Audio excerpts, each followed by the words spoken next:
여왕은 아름다운 성에서 살았습니다. 그녀는 꿈꾸던 딸이 있었습니다. 그 아이는 검은 머리에 백설공주의 피부를 가졌습니다. 따라서 그들은 그녀를 백설공주라고 불렀습니다. 여왕은 곧 죽었습니다.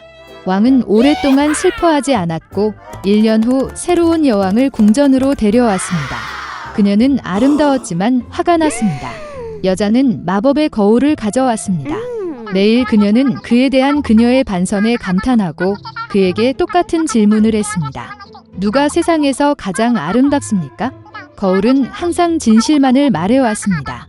따라서 정직하게 여왕의 아름다움을 칭찬했고 여자는 행복으로 빛났다. 백설공주는 자랐고 매년 그녀의 아름다움은 더 밝아졌습니다. 그리고 이제 다시 한번 거울에 말하면서 여왕은 이제 그녀가 세상에서 가장 아름답지 않지만 백설공주라는 응답을 들었습니다. 여왕은 자신의 궁전에서 이것을 견디지 못할 것입니다.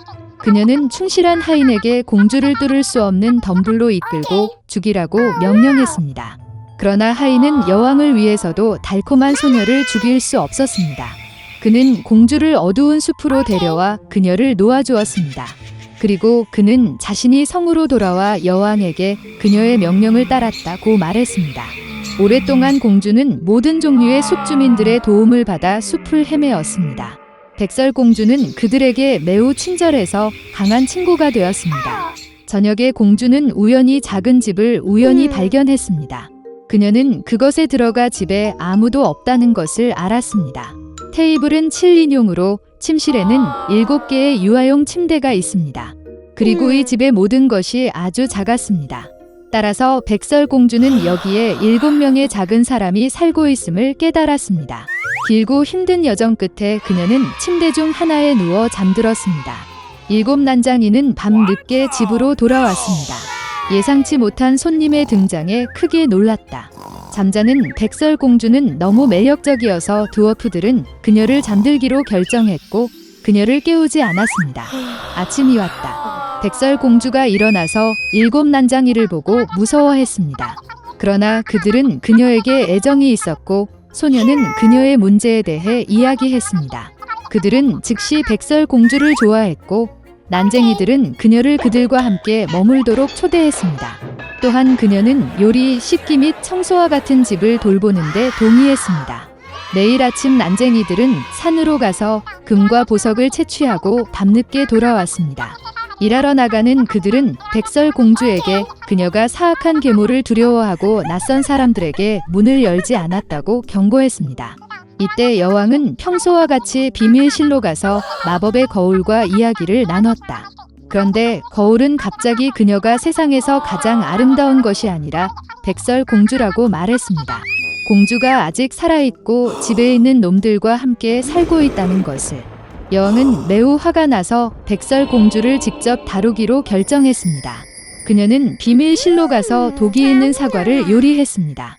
겉은 매우 아름다웠지만 누군가 한 조각만 먹으면 죽을 것입니다. 사과가 준비되자 여왕은 늙은 상인이 되어 난장이의 집에 왔습니다. 달콤한 노파를 보며 백설공주는 그녀에게 미안함을 느꼈다. 그녀는 아무것도 의심하지 않고 집을 떠났습니다. 노파는 그 소녀를 잘 익은 사과로 대하고 이 사과를 먹으면 영원히 젊고 아름답다고 말했다. 백설공주는 그녀를 믿었고 사과를 물자마자 죽어 숨을 멈췄습니다. 만족스러운 여왕은 궁전으로 갔습니다. 저녁이 되자 드워프들은 퇴근하고 백설공주가 바닥에 누워있는 것을 보았습니다. 그녀는 숨을 쉬지 않았습니다. 그들은 너무 큰 소리로 흐느끼고 애통해 근처 숲에서 사냥을 하고 있는 잘생긴 왕자가 그들의 외침을 들었다. 모든 동물을 두려워하는 어떤 종류의 울부짖음이 그에게 흥미로워졌습니다. 왕자가 난장이의 집을 발견했을 때 백설공주를 보았습니다. 그녀는 너무 아름다워서 어린 왕자가 즉시 그녀와 사랑에 빠졌습니다. 그는 백설공주를 치료할 수 있는 의사가 있기 때문에 드워프들에게 그녀를 데리고 성으로 데려가도록 설득했습니다. 드워프들은 그것을 허용했습니다. 그런 다음 왕자는 하인에게 공주를 어깨에 매라고 명령했습니다. 그리고 그들이 그녀를 안고 있을 때 하인들이 덤불을 우연히 발견하고 뇌진탕으로 백설공주의 입에서 독사과 한 조각이 떨어져 깨어났습니다. 어린 왕자를 보고 그 소녀도 그와 사랑에 빠졌고 그와 결혼하기로 했습니다. 그들은 또한 사악한 괴물을 결혼식에 초대했습니다. 백설공주가 아직 살아있고 이제 길고 행복한 삶이 그녀를 기다리고 있다는 분노로 여왕은 마법의 거울을 깨고 다시는 보지 않았습니다. 옛날 옛적에 새아들이 있는 늙은 밀러가 있었습니다. 밀러가 죽었을 때 그는 아들에게 당나귀 고양이를 남겨두었습니다. 노인은 방앗간을, 두 번째는 당나귀를 얻었지만 어린아이는 고양이를 가져가야 했습니다. 형들은 그를 비웃었지만 고양이는 그에게 부츠와 가방을 주면 동생을 부자로 만들겠다고 약속했습니다. 주인은 깜짝 놀랐지만 고양이의 부탁을 들어주었다. 고양이는 즉시 뒷다리에 부츠를 신고 자루에 귀리를 부어 어깨에 던지고 사냥을 시작했습니다. 숲에서 그는 가방을 열고 땅에 던지고 덤불에 숨었습니다. 오래 기다릴 필요가 없었습니다. 호기심 많은 토끼가 자루로 질주하고 귀리를 먹으러 올라갔습니다. 그리고 고양이는 그것을 기다리고 있었습니다. 그는 덤불에서 뛰어내려 자루를 조여 어깨에 메고 왕궁으로 갔다. 그 나라의 왕은 좋은 음식을 아주 좋아했습니다. 고양이는 그에게 깊이 절하고 토끼를 건네며 주인 인카라바스 후작의 선물이라고 말했습니다. 왕은 이 놀라움에 놀랐습니다. 고양이는 진짜 귀족처럼 몸을 굽혀 길을 쳤다. 다음 날 그는 다시 자루를 가지고 사냥을 갔다. 이번에 그는 2개의 뚱뚱한 자고를 잡을 수 있었습니다. 왕은 또 다른 즐거운 선물을 보고 기뻐했습니다. 몇 주 동안 계속해서 고양이는 왕에게 자고와 토끼를 계속 입었습니다. 그러나 그는 배고프고 쇠약해진 주인에게 이것에 대해 아무 말도 하지 않았습니다.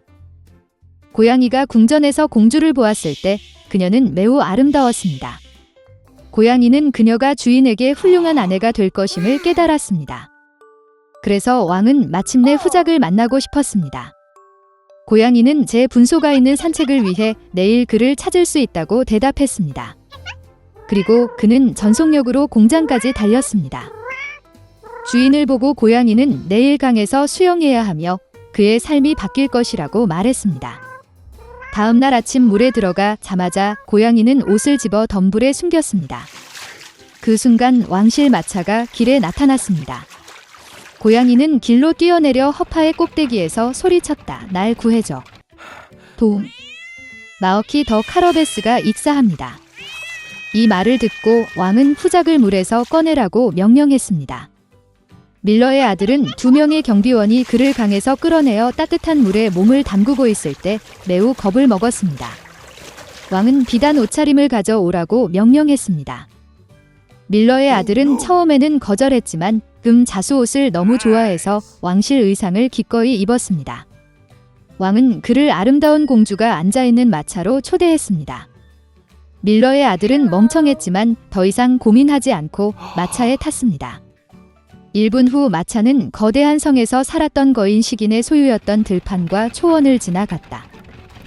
고양이는 시간을 낭비하지 않았고 영혼은 마차 앞쪽으로 달려가 초원으로 향했습니다. 그곳에서 수학자들은 이마에 땀을 흘리며 일하고 있었습니다. 그는 그들에게 이 들판이 카라바스 후작에 속한다고 말하라고 요청했습니다. 그렇지 않으면 사악한 식인종이 그들을 먹을 것입니다. 깜짝 놀란 사신들이 대답하기 전에 왕의 마차가 세웠습니다. 왕이 그들이 누구의 초원인지 물었을 때 그들은 이 들판이 카라바스 후작에 속한다고 친절한 합창으로 대답했습니다. 한편 고양이는 식인의 성으로 곧장 갔다. 고양이의 손재주로 그는 돌담을 뛰어넘어 성 안으로 들어갔다. 식인종은 다양한 요리가 가득 찬 큰 테이블에 앉아 있었습니다. 장화를 신은 고름을 보고 그는 그런 뻔뻔스러움에 크게 놀랐다. 고양이는 거인을 놀리기 시작하고 사자가 될 수 없다고 말했습니다. 고양이가 이 말을 할 시간을 갖기 전에 식인종은 털이 많은 갈기를 가진 거대한 사자로 변했습니다. 고양이의 영혼은 두려움 때문에 그의 부츠에 들어갔지만 그는 그것을 극복하고 식인종은 결코 쥐로 변할 수 없다고 말했습니다. 끔찍한 사자가 사라지고 그 자리에 작은 쥐가 나타났습니다. 그리고 그것은 고양이에게 필요한 전부였습니다. 눈 깜짝할 사이에 그는 쥐를 잡고 잡아먹었습니다. 바로 이때 왕실 마차가 성안뜰로 차를 몰았습니다. 마차 문을 열고 고양이는 정중하게 몸을 굽히고 마어키 더 카러베스의 성에 있는 모든 사람들을 만나서 기뻤다고 말했습니다. 이 말의 놀라움으로 누가 더 무감각했는지 말하기는 어렵습니다. 이미 아무것도 이해하지 못한 왕이나 밀러의 아들. 고양이는 손님을 테이블로 데려갔습니다. 저녁 식사가 끝날 무렵 왕은 후작이 참으로 매우 합당한 사람이므로 거의 그의 딸을 아내에게 줄 것이라고 말했습니다. 공주는 젊고 잘생겼고 그 외에도 부자 후작을 정말 좋아했습니다. 곧 그들은 결혼식을 올렸습니다. 그래서 밀러의 아들은 공주와 결혼하여 왕자가 되었습니다. 그들 모두는 그 후로 행복하게 살았습니다.